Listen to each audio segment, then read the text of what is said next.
Alrighty, I think we're going to get started. Thank you, everyone, for joining us.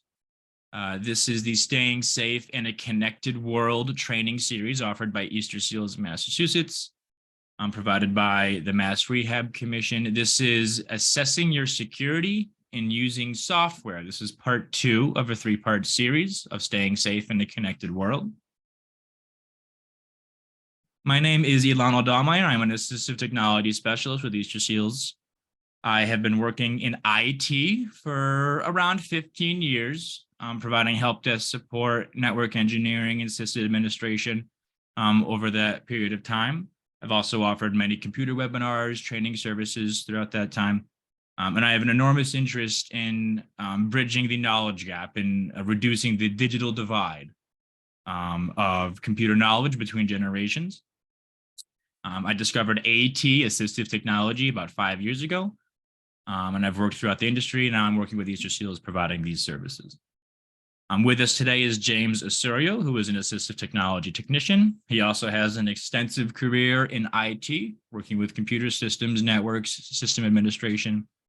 And I have Robert Bellotta with me, who can make his introduction. Hi, everyone. My name is Robert Bellotta. I work in the Easter Seals Alternative Finance Program, and I'm also an assistive technology specialist. Awesome. All righty, so let's jump into it. So today's objective, we're going to learn to better identify that your computer is secure, sort of what to look for.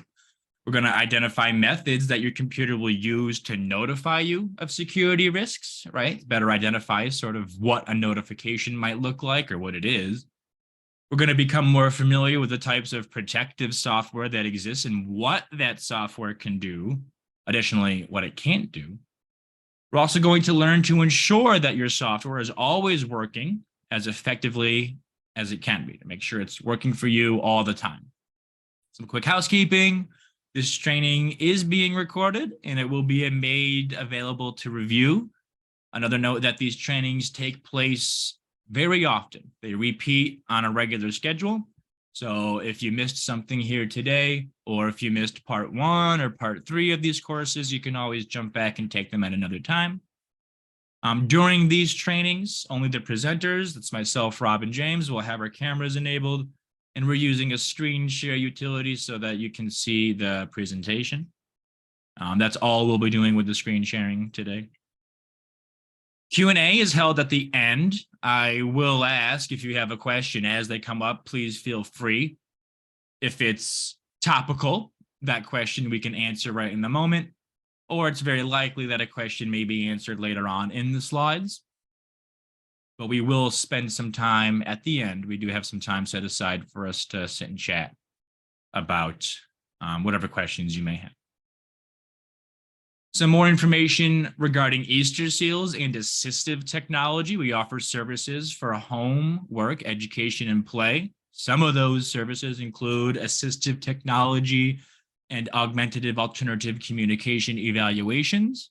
We also offer assistive technology trainings, and we offer equipment. Devices are available to loan, sort of as a try before you buy premise, or if there's a device that you have that maybe stopped working and you're waiting for a replacement, Easter Seals offers technology loans through what's called the Assistive Technology Regional Center, that's ATRC. We also offer technical support for your computers and an alternative finance program that Robert is a part of. And way more than that. There's a lot more as far as AT is concerned. Some other services include vocational evaluations, job skills training, job development and placement services, college navigator, youth leadership and mentoring, some cool recreation services like adaptive swim, adaptive horseback riding, martial arts, rehab services, occupational therapy, physical therapy, and military and veterans programs. This is just a brief overview of the services. Here's a slide that does provide some more information. If you're interested in any of that, easterseals.com is a terrific resource to see what programs are available. All righty. So as I stated, this is the Staying Safe in a Connected World training series. This is 3 parts. We're on part 2, assessing your security. We're going to be identifying whether you know if you're secure or not, using security software, removing threats, and staying updated. Part 3 goes over identity theft and fraud. And part 1 goes over sort of what threats actually exist, right? So again, we're on part 2 of this training, which occurs on Wednesdays at 11 a.m. That's us today. The 3 courses take place at 11 a.m. Monday, Wednesday, Friday. All right. So let's summarize quickly what we learned from part 1. And we're just going to identify what threats exist. So again, this is pulled directly from part 1. The risks of being infected, poor practices and lack of judgment online can lead to inoperable and slow computers, right? Really sluggish, hard to use computers. Obnoxious and constant contact attempts via phone and email. Right? This can be ads or phishing attempts. We learned about that in part 1. We'll talk about that again in a little bit here. You might lose access to your files. Some viruses and worms will damage files on your computer and will make them difficult or impossible to find. Financial hardships through ransoms, scams, password theft, and credit card theft, right? The risk of being infected can include more than just issues with your computer.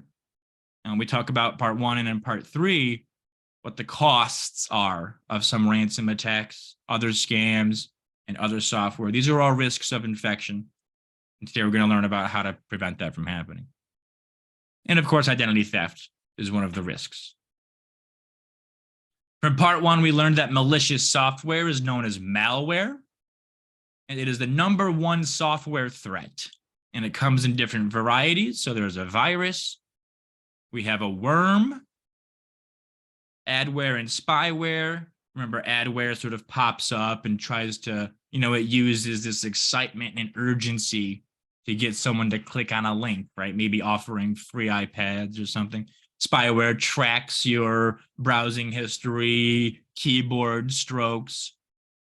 Ransomware is the big one that will lock your computer and demand a payment. Again, we've gone over this in part 1. If you missed part 1, you can sign up for it.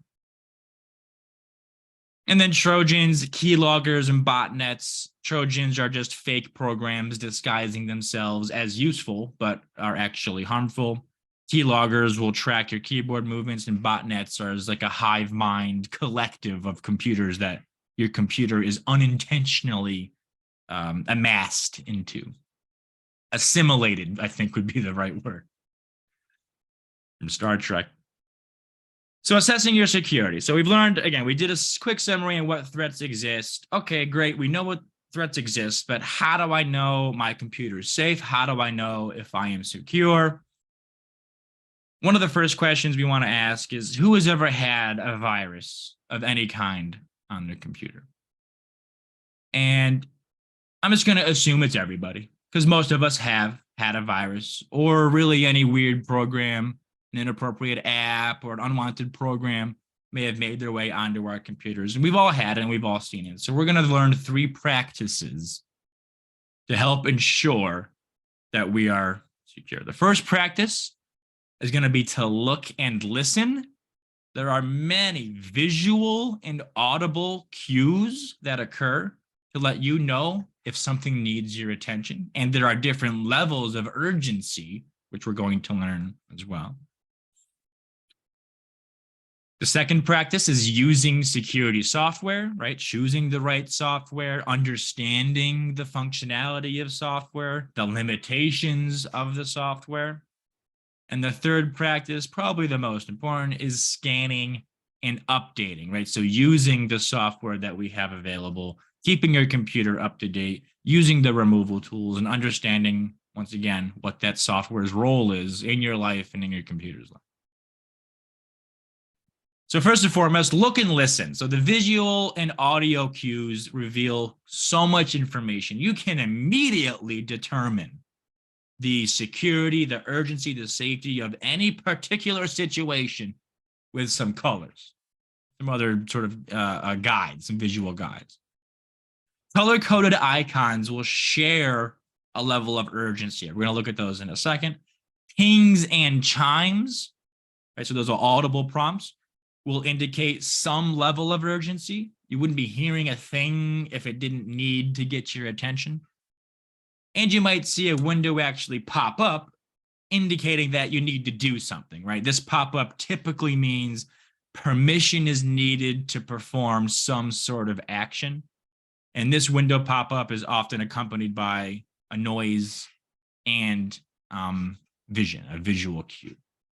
So we're going to learn about the three of these. We're going to look at color-coded icons.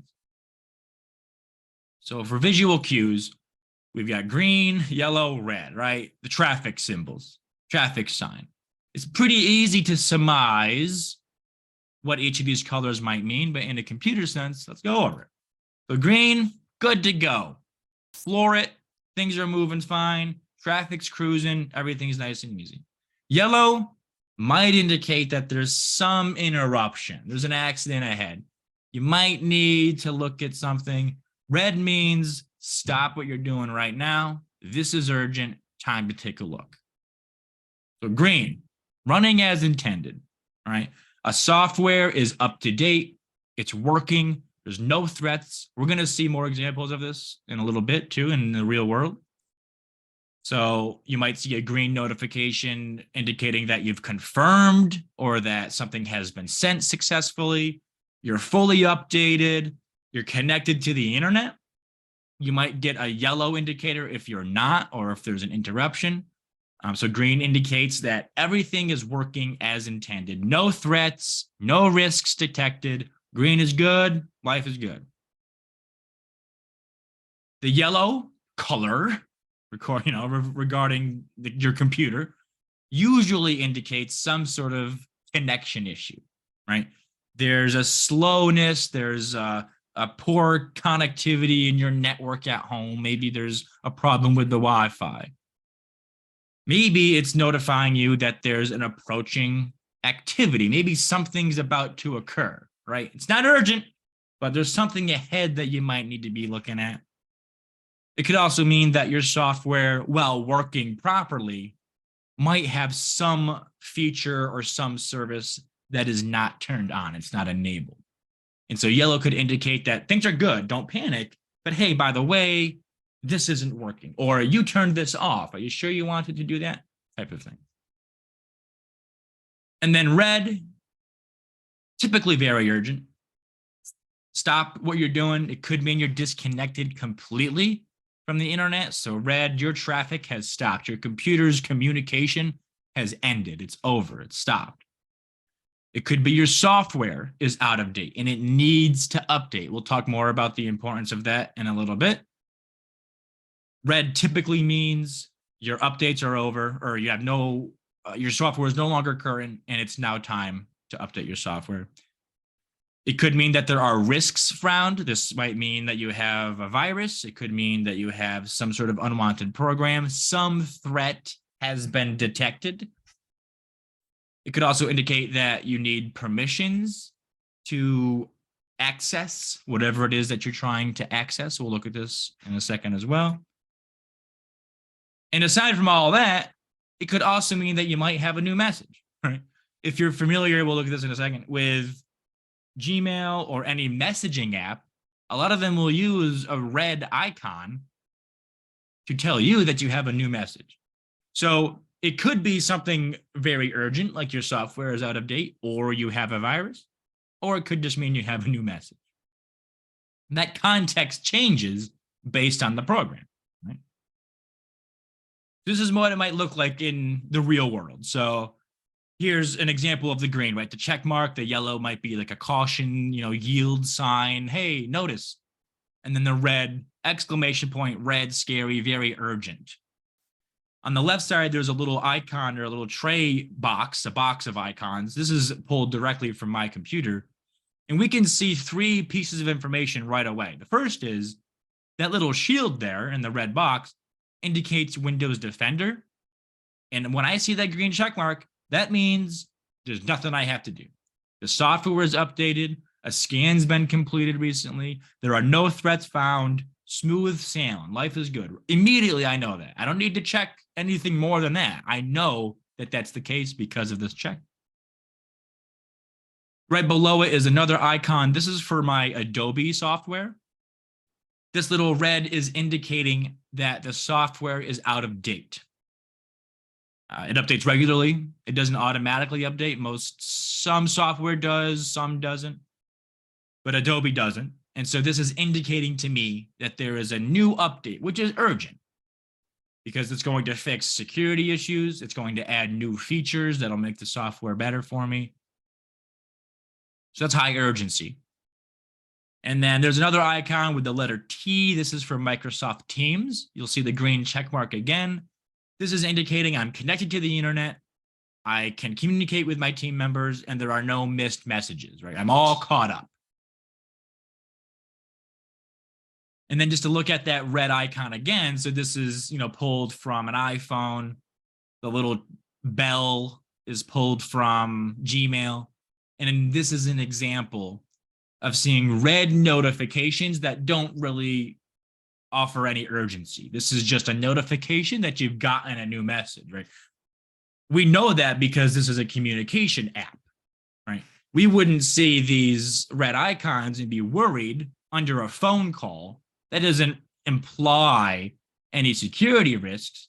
It just is red because we see that easily. We see that quickly. So again, the urgency, the security risk is based on the context of where that notification is coming from. If you're using Facebook or if you're using your phone and you see the red icon, nothing to worry about. It's just indicating there's a new message. And then these are just other examples. There's the blue 1, on the inbox. This is also seen in some email programs. This is just a notification indicating you have gotten a message.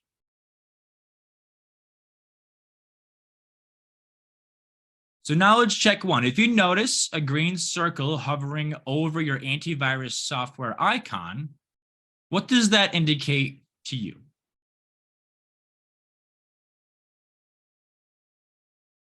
Your software is out of date. You have a scheduled scan approaching. Everything is looking good, or you are not connected to the internet. The answer here is everything is looking good, right? You've got the green circle. Green means go, nothing to worry about. You're updated, no viruses, no threats found, smooth sailing. Do another knowledge check. While browsing your email, you notice a red circle has popped up over your inbox icon. What does that tell you?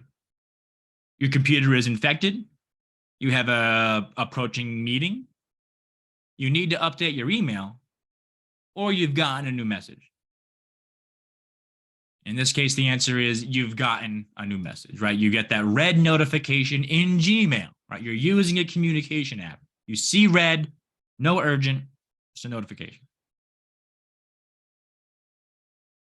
Lastly, you notice a small alert pop up while you were watching Netflix, but you couldn't read it before it disappeared. You notice now that a red circle is hovering over the icon for your antivirus software. What does that circle indicate to you? Your attention is needed immediately. Everything is fine, don't worry. You've gotten a new message, or you're connected to the internet.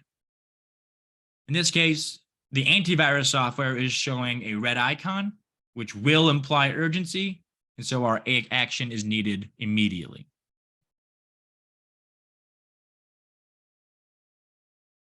So we saw some cues, some visual cues.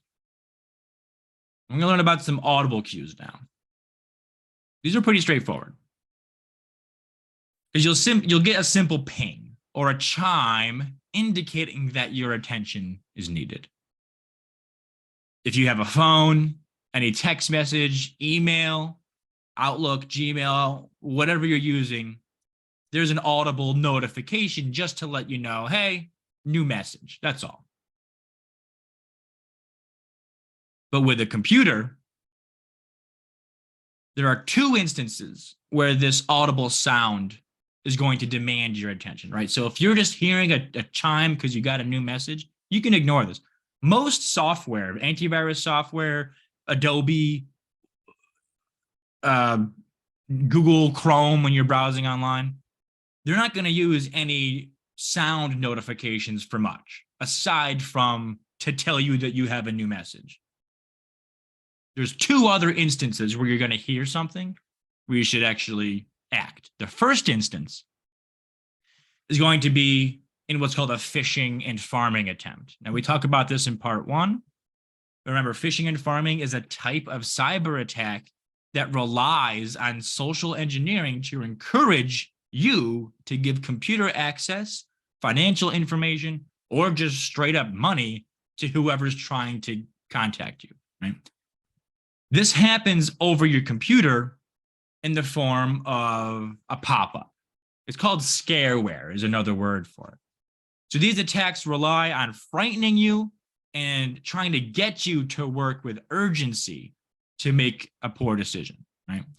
And this is what this might look like. So you could find yourself, this is the screen you see, right? So there's a lot of visual cues here, right? Red X's everywhere. It's the color red. There's a big button to say, you know, go back to call the phone numbers we can see clearly. In addition to seeing this, you would be hearing a robot say the instructions here. So it would say security warning, Microsoft warning alert, and it would read through that. This is an audible cue that you need to get rid of this website. You need to close this screen down. You need to ignore it, turn your computer off. This is a farming attempt. This is an attempt to get you to call these phone numbers, right? There are phone numbers on the screen here. They want us to contact these phone numbers, which will initiate a scam, which we talk more about in part 3, right? So again, this isn't a note or a chime or a ping. This is straight up a robot. If you ever hear a robot talking to you on your computer, be suspicious just right away. There's no reason this would be happening unless you're using like a screen narrator as for an accessibility service. But if this just happened all of a sudden when you're browsing and it's accompanied by some sort of screen like this, it might look different. Then you need to back up, take a breath, stay calm, try to close the window if you can, right? You can use the red X to close out, you know, a website, or, you know, there's the X's that you can see on these, you know, windows that you would close down. If that doesn't work, you can turn your computer off, turn it back on. If you're still seeing these alerts, you're still hearing this, then you can go to a trusted, you know, computer repair shop, the Staples, Best Buy, or if you have a friend or someone in the family, that would work as well. Right? So you'll hear these. The main thing is just never call the phone number, right? These will be obnoxious. It'll be loud. It'll be a very loud alarm, right? This is intentional. This is an urgent attempt to get your attention, to make you think something bad is happening. Nothing bad's happening. It's just a billboard. It's a loud talking advertisement that's meant to rile us up, get us all excited and afraid to call this phone number, and then eventually that leads down into a scam. So if you ever hear those alerts, stay calm, close the window if you can, or reboot your computer. So that's the first instance of sounds that you should listen for. The second is a little more vague, or nuanced maybe is a better word. It's not as obvious as a robot telling you to call a phone number. But there's a sound that plays when something called the Windows User Account Control Service is requesting permission. UAC. This is very important with computers. User account control means the computer needs to do something, but it needs your permission to do it. Remember, to a computer, we are the kings. We are the almighty. A computer can't just do a thing because it wants to. And more importantly, it can't not do the thing that we want it to do, right? It is our servant. It bows to us, right?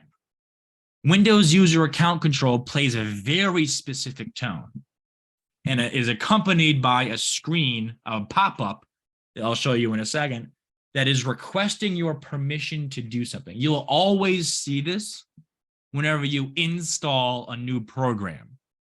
Okay, so if you install Google Chrome or Adobe Lightroom for photo editing, or a game like Solitaire, your computer needs your permission to complete that installation And that is done through the UAC. It's Windows User Account Control. And it plays a I'm going to try, ready? It goes doo-doo-doo, just like that. It's exactly like that. Doo-doo-doo. And you can't click out of it. You have to say yes or no. Yes or no are the only two options. If you're using your computer and this screen pops up, I'm going to show you in a second, and you don't know why, hit no.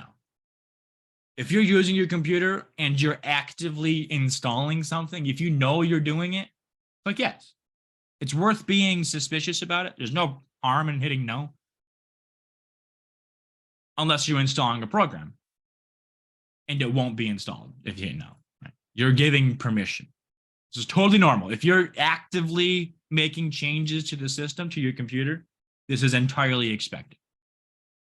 And so this is what this looks like, right? This is from Windows 7, the window on the top. The window on the bottom is from Windows 10 and 11. And you'll notice it's asking, do you want to allow this app to make changes to your device? And you're giving that app permission to or to not make those changes. All right. The thing is, malicious software makes changes to your computer. And so if you find yourself with a pop-up like this that's very suspicious, and suspicious in this case would mean it just pops up kind of randomly, we would inadvertently give permission to a malicious program to install on our computer. Right?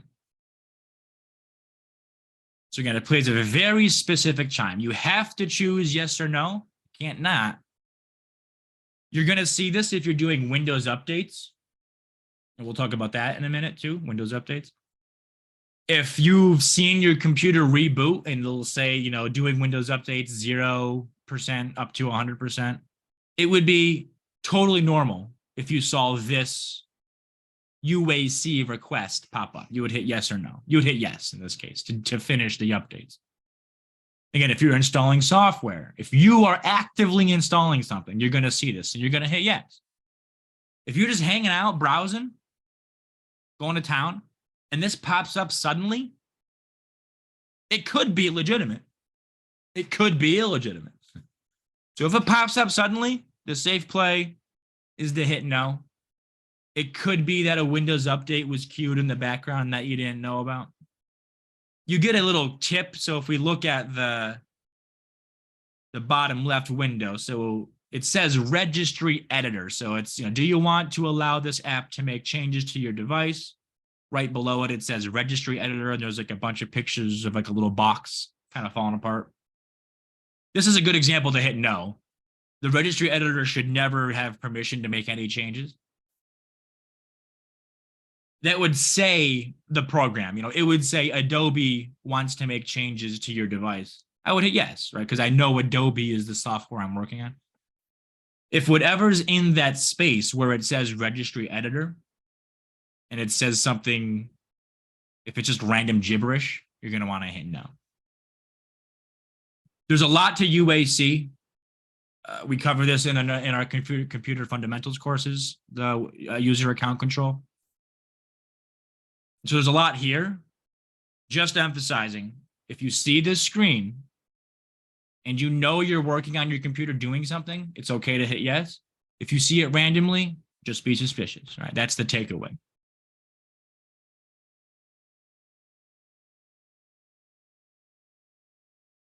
Here's a question. If you're browsing on freestuffforever.com, that sounds promising, and you start to hear a loud alert and a robotic voice start to tell you that your computer is infected, what should you do? Start clicking the pop-up, restart your computer and run a virus scan, immediately call the phone number, if there is one, or do you ignore it? In this case, we're going to restart our computer and run a virus scan. It's most likely that it's just an ad that pops up, but it doesn't make any, it doesn't hurt anybody to restart your computer and run a virus scan. Another question, what does UAC stand for? Universal Authenticity Calculator, Unidentified Aerial Cruiser, User Account Control, or user authenticity control. UAC stands for user account control. One last question. You use Facebook to stay connected with friends and family, and you often have multiple conversations going on throughout the day. While working, you hear a small chime. What could that indicate? You have an infection? UAC wants your attention? You have a new message? Or you're disconnected from the internet? In this case, because we're using Facebook, a communication program, website, a chime is almost always going to indicate that you have a new message. So the answer is you have a new message. So to recap, sights and sounds, green, yellow, red. Those three cues can immediately infer the status and your security. Most audible notifications are for communication, most of them.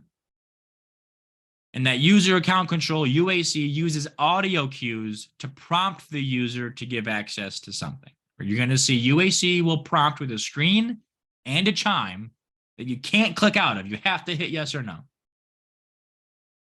And that's to give permission for something to occur. If you're aware of what's occurring, hit yes. If you are not aware of what's occurring, hit no.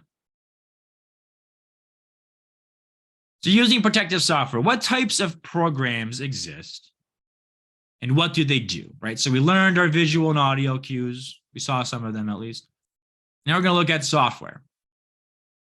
And there are three main flavors of software. We have antivirus, AV software. We have removal tools, a lot of which are built into antivirus softwares. And we have firewalls. We're going to go over those three right now. So antivirus software is a program that is installed on your computer and acts as a barrier between you and most threats. Most. AV software also allows users to scan their systems for threats. If threats are found, they can be quarantined to prevent further damage. AV software is not foolproof. Now, this is important. The last line of defense for threats is us, me, you, the person. Software will do a good job of keeping attacks at bay. But most antivirus or most virus problems that we find ourselves with, we've actually let happen. Usually through the user account control. We'll say yes when we should have said no. Or some threats will just bypass the computer entirely and take place like in a phone call or in email, which antivirus might have a trickier time catching. So it's not foolproof, but it's a very strong line of defense, right? It'll keep your computer safe from direct attacks, from malicious attacks on your system. And a lot of AV softwares, you can pay for it. There are a lot that are free. We'll talk about both. So some software you'll pay per year or per month. Some software you don't pay at all. Or there's like a premium version. There's a free version, and then there's the premium version, which has extra bells and whistles. Some of those programs, we've got Norton Antivirus is good, Kaspersky out of Germany, Bitdefender, AVG is a good program. It's also free. Sophos, you'll see this commercially. McAfee, again, another big name in the game. Windows Defender, we'll talk about that in a second.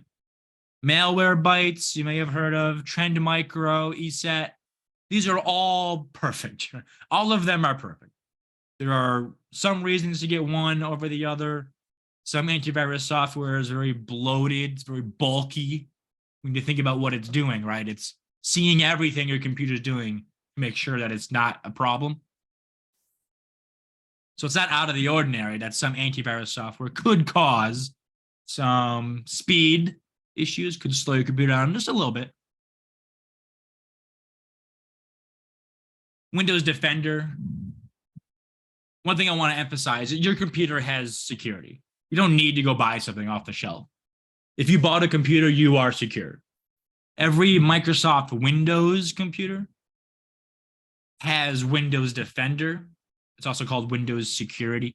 In Windows 11, they renamed it. Windows Defender / security is extremely good. It's industry preferred. The industry loves it. And it comes built in to Windows. Any computer you buy within the last maybe 7 years, and then any computer you buy looking forward, you're going to have Windows Defender or Windows Security. And that does a terrific job of keeping your computer safe, so long as it's updated and you run scans often. But if you don't like Windows Defender, fine.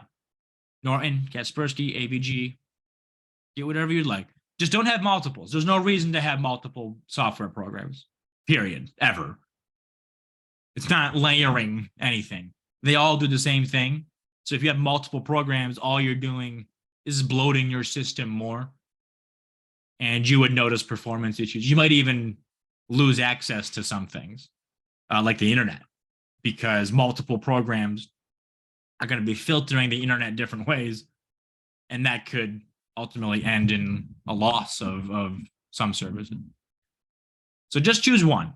I choose Windows Defender. That's my preference. It's also free. However, some other services will offer some extra bells and whistles and incentives, right, to pay for their programs. So just to get a sense of what this looks like. So this is Norton. You'll notice a color, right? It's green. It's very green. Everything is green. Check marks, green, green. The bottom panel, green. You are protected, right? This is, we know, boom, right away. I need to do nothing. Everything looks good. Internet security is turned on. Norton offers a backup, right? This is something you'd pay for. This would be a reason to pay for software where you can back up your data. We talk about the cloud and stuff and computer fundamentals in another program. You can sign up for it. But green is good, right? We're getting everything we need to know right away, that we don't need to do anything. From here, we could run the smart scan. This would start a scan on your computer. You can do one every day. You can do it a week, every month, maybe, if you want, I guess. You can schedule them to take place at whatever interval you want, which is recommended. They'll run when you're not using your computer too, so you don't have to worry about it like slowing your computer down or whatever. That's Norton. McAfee, same idea. Right, this is just the McAfee interface. You'll notice in this column on the left here, it's indicating real-time scanning, firewall, green check, green check, green check, on.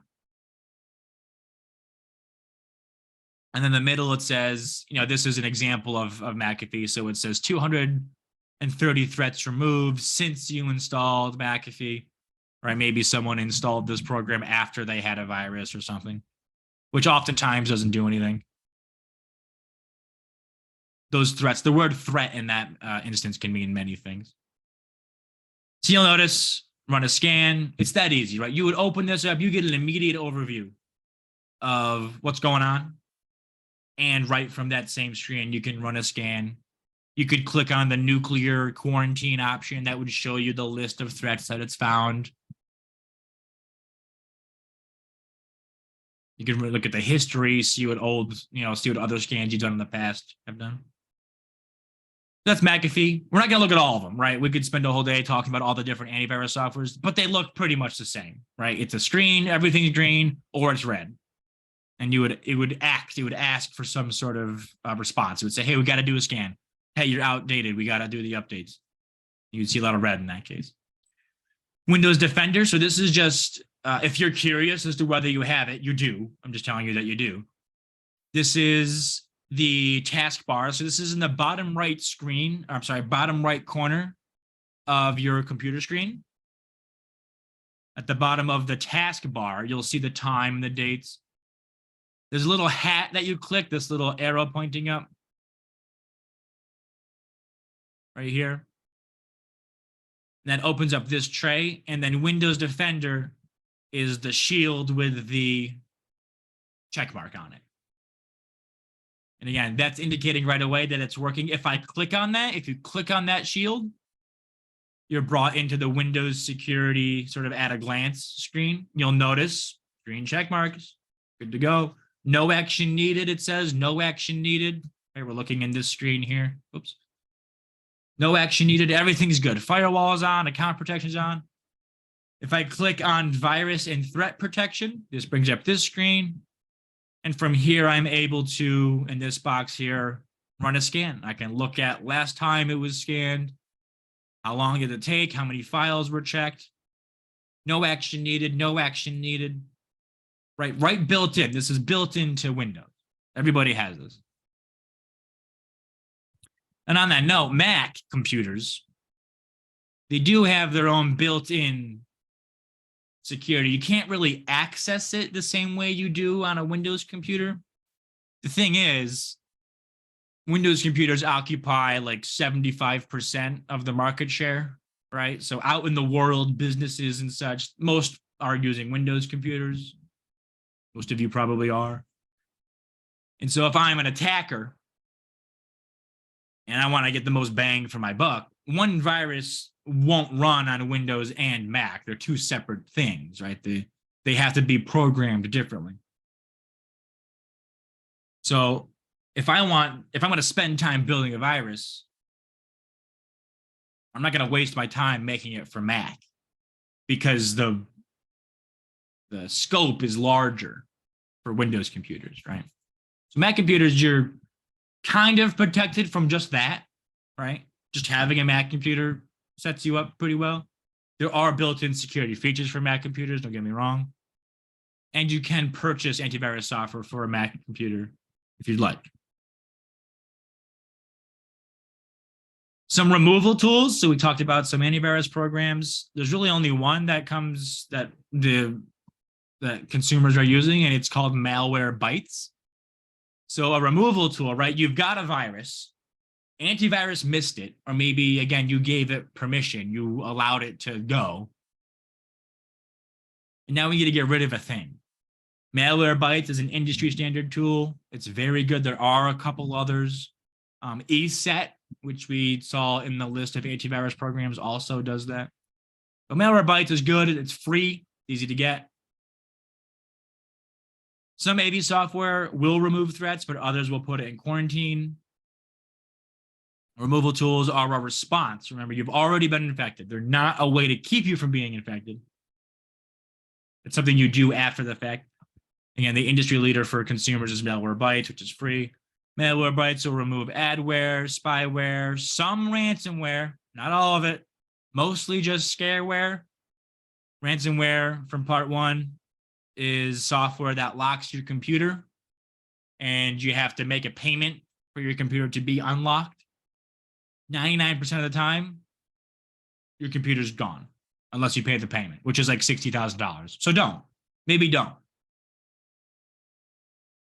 But if you find yourself with another scareware service that doesn't lock your computer, but it's still asking for a ransom, you could use Malwarebytes to remove it, right? A professional would know the difference and when to use it. If you brought this to a bench, a computer bench or a workshop or a help desk, they would use tools like this, and they would tell you it's beat or it's not.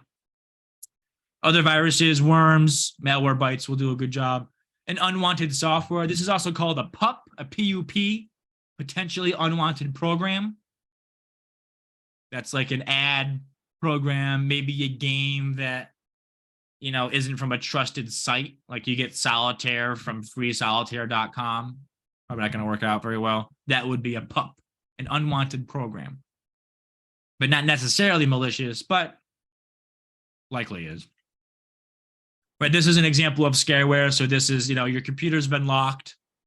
The Department of Justice wants $200. This is something that Malwarebytes would be able to remove. Or any other pop-ups, ads, any obnoxious things flying up in your face. Malwarebytes would also do a good job in removing something like that. But these are just examples of the types of viruses that you would see that you would use the removal tool. You've already got it. You've got it. Antivirus software didn't catch it, or again, user account control, we let it happen. You've already got it. Now you use a removal tool to remove it. And this is just what it looks like. This is Malwarebytes free. You'll notice there is like a premium version you can pay for. That gives you real-time protection, right? That'll give you like antivirus software in addition to the removal tools. And you would just run a scan and it would find the programs and remove them. In addition to using Malwarebytes to remove threats, we learn more about this in Computer Fundamentals. You can uninstall a program whenever you'd like as well, right? It's a very useful practice, understanding how to do this. It's key to keeping your computer working and running properly. Uninstalling software, you can manually do. You can do it for unwanted programs. You can do it for programs that you don't use anymore, right? So you needed them, you wanted them, they were legitimate, but now you just want to get rid of them. You can also do it for programs that might be malicious, right? If you're able to access your computer, you don't need Malwarebytes to remove it. You can do it yourself. And so just a quick step-by-step, right? We're running through this Computer Fundamentals. We talk about this in more detail. But we're going to go to the bottom left corner of our screen. We have the start icon. We're going to click start. And then we're going to click on the little gear, which is settings, right? Forever in your brain, equate gears to settings. Settings is gears. It's the same. Every device ever that has some sort of settings, if someone says go to settings, you're looking for an icon that's a little gear forever. Click on settings will open up. This is called the control panel. And you'll notice we have a section called apps. We're going to left click on apps. And this will show you a list of all of your programs. You would be able to scroll down. They're all alphabetical. You'll notice starting with the numbers. You would scroll down and it'll show you the dates of when you installed the program. So if you saw something that was suspicious that just was installed that you don't remember doing, you could go through and remove it. And to remove a program, you would simply select it, right? So in this case, Adobe Creative Cloud, select the app you want to uninstall, and you would get another dialog to uninstall. Some quick tips. Only uninstall programs you're not sure being used. Don't just go ham and just clear it out, right? This isn't a clearing house area. Nothing in here you remove could really damage your computer, so don't worry about that. But you might remove something that you've been using unintentionally.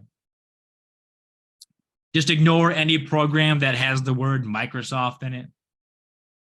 That's all. Just don't. If it has Microsoft in the name, just don't even touch it.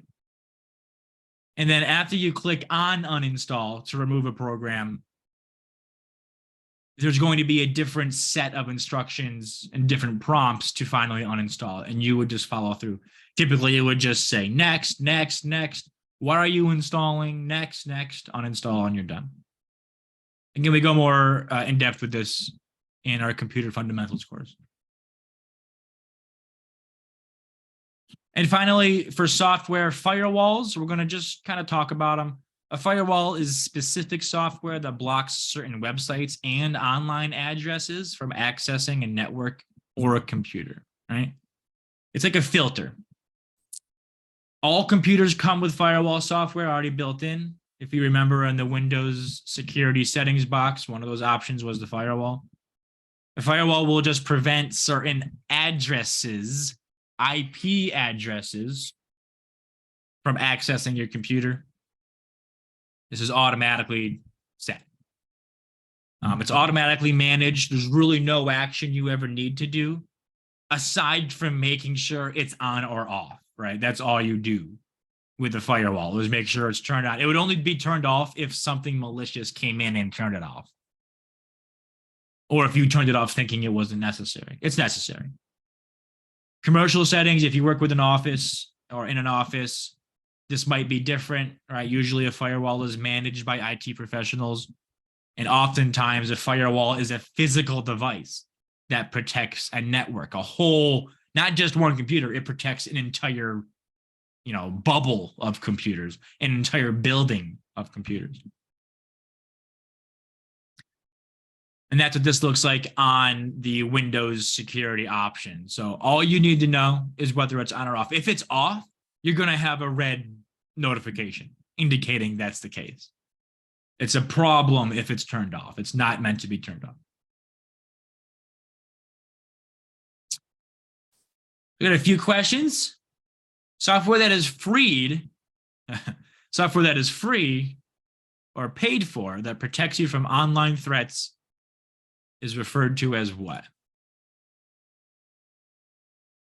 Antivirus software, Windows, Facebook, or firewall? In this case, the answer is antivirus software. Technically, a firewall counts in there, but antivirus software is the answer. Within which submenu are you able to see a list of all of the installed programs on your computer? Settings, apps, Windows programs, or programs? If you remember, the option we selected was called apps. Note, app is program, program is app, forever. It's the same thing, application, program, apps. Someday we'll unify those terms. I think they're trying. App means program. Program is app. On your phone, an app is a program. It's program is just too many syllables, I guess. It's an app. An app is a program forever. And staying updated. So we saw some visual cues. We learned some audio cues. We looked at software, what its role is, how to interact with it. And now we're going to learn about staying updated, which is the most important of those three practices, right? The three practices: using cues, using software, and staying updated. Threats are constantly evolving. There's a billion malicious software programs out there. In 10 years, there'll be another 500 million. It's really easy to do this. It's effortless, in fact. You can pay for this. You can buy malicious software to send to people. Anyone can do it. But so are operating systems, right? As many people there are working with malicious intent, there are 10 more people working to protect our computers from these threats. Okay. Google has a yearly competition. They'll pay $1 million if you can hack into Google Chrome. And like 6 hackers have done it. And now they work for Google after they won their $1 million prize, right? There's an understanding. If you can hack, you can help prevent hacking. And usually the incentive to prevent hacking is better than hacking. Because you get health insurance, I guess. All right, a billion malicious programs. Researchers and computer scientists work constantly to prevent those threats from being a problem. And it's up to us to make sure that we allow those updates to occur on our computers. It is the most effective way to protect your digital interests. Okay. Updates come out constantly. As soon as a threat is discovered, it's patched out. It's really kind of easy. I'm simplifying it, of course, for teams to close doors, right? Because all we know is that we don't know a door is open. If someone tells us a door is open, we can go close it, right? And that's what a lot of these hackathons are for.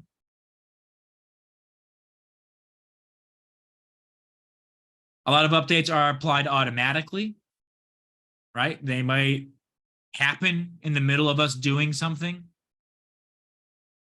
And sometimes they need your permission to execute. And remember, the Windows user account control would notify us that an update needs to be completed. You can run updates on a scheduled basis. You can have them run when you're not using your computer. You can have them run at 2 a.m. You can have them run whenever is convenient for you.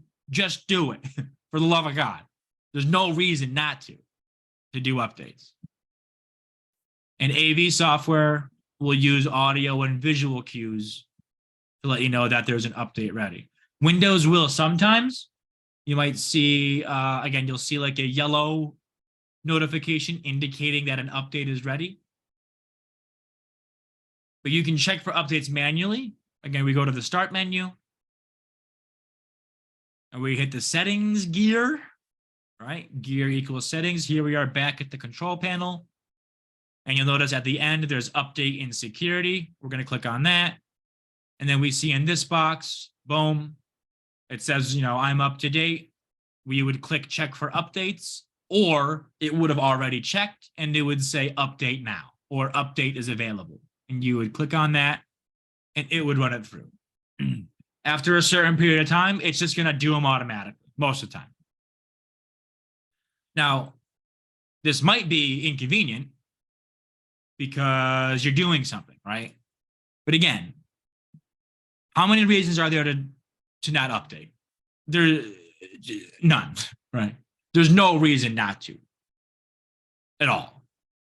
Okay, do updates affect your workflow for 10 minutes? Sure, right? That's your excuse to go do something else, I guess. Oh, my computer's updating. I couldn't check the emails. Sick. Sure, right? Sure, they interrupt the workflow. Okay, but so does a $1.5 million ransomware attack, right? That could have been prevented through a Windows update. That now costs a company or you $10,000, $5,000, or just the time and the inconvenience of having to reset your computer or buy a new one or whatever. Remember, watch for visual and audio cues. They provide an enormous amount of information immediately. Audio cues typically mean there's some sort of communication. And any audio recording stating some level of emergency, like your computer's infected or hacked, is not legitimate. There's really no case that it would be. Use your antivirus software. Remember, every Windows computer has built-in security, which is terrific. Buy it if you want. Use a different free program if you want. And run scans as often as you can. And just stay updated, please. Just update. Every time your computer says it's time to update, you go, yes. Okay, of course. Do it. Just do the update. It might take an hour. It might take 5 minutes. Who cares? All right.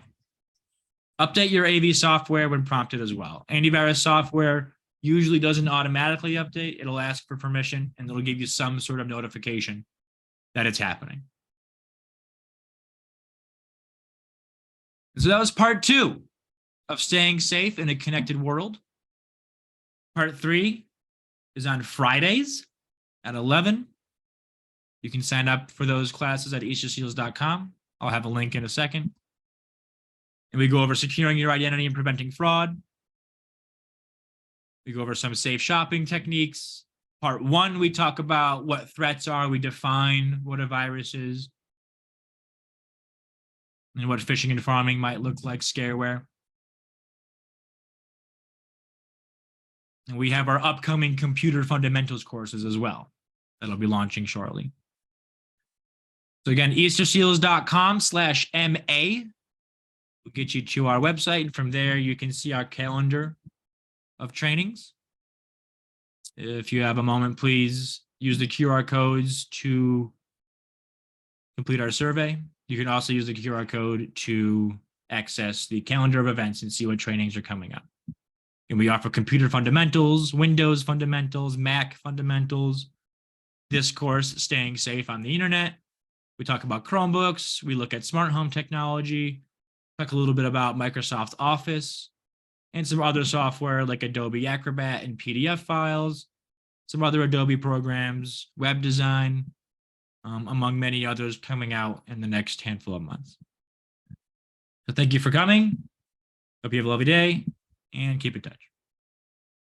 All right.